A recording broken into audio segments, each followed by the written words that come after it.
높은 윤리성이 요구되는 LH 직원들의 투기 의혹이 우리 국민들께 분노와 상실감을 안기고 있습니다. 공직윤리와 청렴 의무 위반은 물론 부동산 시장 안정을 위한 정부 정책의 신뢰를 훼손했다는 점에서 용납할 수 없는 반사회적 투기 범죄입니다. 어제 저도 이야기했고 또 대통령께서도 지시하셨지만 총리실이 중심이 되어서 국토부, LH, 공공기관 관련 부처의 직원 및 가족에 대한 토지거래 현황 등에 대해 강도 높은 전수조사를 서둘러 주기 바랍니다. 투기와 부패, 조직적 은폐 등이 있다면 한 점 의혹 없이 밝히고 일벌 100개 해야 합니다. 공직자의 부동산 투기는 폐가망신으로 귀결된다는 것을 확실히 보여줘야 합니다. 더불어민주당은 공공기관 공직자의 투기 방지를 위한 강력한 제도적 방안을 조속히 마련하겠습니다. 어제 국토부는 신규 택지 개발과 관련된 국토교통부, 공사, 지방공기업 직원은 실거주 목적이 아닌 토지 거래를 금지하고 불가피한 경우 사전 신고하는 방안을 검토하겠다고 발표했습니다. 더불어민주당은 여기에 더하여 주택 및 토지 개발과 관련된 공직자가 직무 관련 정보를 이용해 사적 이득을 취하는 경우 법적 처벌과 함께 투기 이익을 환수토록 하는 방안도 검토하겠습니다. 아울러 공직자윤리법을 개정해서 LH와 같은 공기업의 개발 담당 부서 직원들도 재산 등록 대상에 포함시켜 상시 감독하는 방안을 검토하도록 하겠습니다.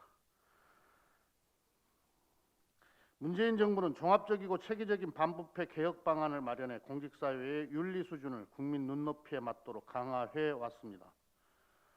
그러나 내부 정보를 이용한 투기를 막을 시스템을 갖추지 못하면 무용지물이 된다는 사실이 드러났습니다. 이번 사건을 계기로 공공기관에 대해서 내부 정보를 이용한 투기를 막을 수 있도록 시스템을 점검하는 등 더욱 강력한 대책을 강구하겠습니다. 시흥시의원 관련 투기 의혹이 제기된 점도 송구스럽습니다. 당 차원에서 윤리감찰단 조사 등 진상규명을 철저히 하고 국민께서 납득할 수 있는 조치를 취하도록 하겠습니다. 어제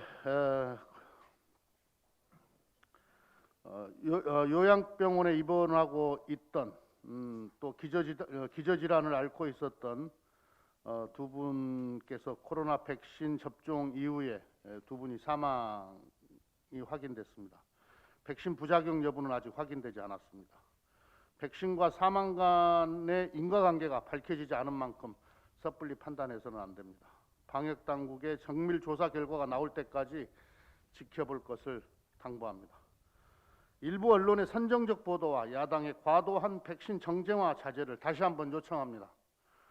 당국의 역학조사 결과가 발표되기 전에 아무 근거 없이 두 분의 사망을 백신과 연계시키는 자극적인 보도가 이어지고 있습니다.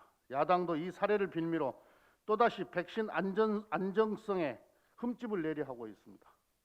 도대체 아무 근거 없이 국민을 불안하게 하는 의도가 무엇입니까? 지난해 독감 백신 접종의 교훈을 망각한 것입니까? 당시 야당과 일부 언론은 독감 백신 접종 후 사망 사례를 과도하게 부풀려 불안을 조장하고 국민을 혼란에 빠뜨렸습니다. 하지만 독감 백신 접종 뒤 사망했다고 신고된 110명 가운데 인과관계가 확인된 것은 단 한 건도 없는 것으로 결론이 났습니다. 오히려 야당과 일부 언론의 불안감 조성이 백신 기피로 이어지면서 접종률에 심각한 악영향을 미쳤습니다. 지난해 독감 백신 접종률은 전년보다 9% 하락해 64%에 그쳤고 140만 명분의 독감 백신이 남는 결과를 초래했습니다. 거듭 강조하지만 백신에 대해서 비전문가들이 경쟁하듯 말을 보태는 것은 혼란과 불안만 가중할 뿐입니다. 야당과 일부 언론은 선정적 제목을 달지 말아달라, 정치인의 비과학적 언급을 따옴표 처리해서 보도하지 말아달라는 감염병 전문가들의 호소를 경청해 주기 바랍니다. 백신 안정성은 언론이나 정치권이 아니라 의학 전문가들이 판단할 수 있습니다. 지금 전 국민을 대상으로 사상 최대의 백신 접종이 시작되고 있습니다. 근거 없는 불신 조장으로 정부의 백신 접종을 흔들어서는 안 됩니다. 백신 접종률이 낮아지면 국민의 일상 복귀가 늦어질 수밖에 없습니다. 영국, 독일 등 코로나 백신 접종을 시행하는 여러 나라들에서 백신 접종이 사망의 직접적 원인이 된 사례는 아직 없습니다. 근거 없는 불안 조성으로 백신 접종을 더 이상 방해하지 않기를 바랍니다. 더불어민주당과 정부는 신속하고 안전한 백신 접종에 힘쓰는 한편 접종 후 사후 관리에 온 힘을 다하겠습니다. 어제 당 규제혁신추진단 회의를 열어 경제혁신 법안 입법 현황을 점검했습니다. 코로나 위기 극복을 위해서는 피해 국민 지원과 함께 경제활력 제고라는 두 축이 굳건하게 작동해야 합니다. 더불어민주당은 코로나 위기 대응과 동시에 과감하고 속도감 있는 입법으로 국민이 체감할 수 있는 경제혁신을 만들겠습니다. 지난 2월 국회에서는 스마트 도시법과 국가공간정보기본법 등 8건의 규제혁신 법안을 처리했습니다. 3월 국회에서는 금융혁신지원특별법 등 규제 샌드박스 5법의 처리를 마무리하고 신재생에너지법, 전기사업법 등 K뉴딜 법안을 선제적으로 처리합니다. 16일에는 규제혁신추진단이 벤처기업인들을 만나 복수의결권 도입 등 벤처 생태계 활성화를 위한 제도 개선 의견을 들을 계획입니다. 서비스 산업발전기본법 제정도 이제 결론을 내야 합니다. 코로나 위기의 장기화로 서비스 산업이 가장 많은 타격을 입고 있습니다. 지난해 예술, 스포츠, 여가 산업의 분야의 총 생산액은 2019년 대비 33%나 감소했습니다.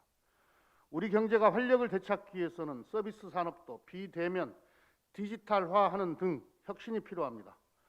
서비스 산업 발전 기본법은 체계적으로 서비스업 중장기 기본 계획을 세우고 세제 혜택과 연구 개발 등의 지원 근거를 담은 법안입니다. 2011년 이후 10년 가까이 국회에서 논의를 해왔지만 결론을 내지 못했습니다. 현재 민주당과 국민의힘이 모두 서발법을 발의한 상황입니다. 국민의힘과 민주당의 법안이 내용적으로 대동소이합니다.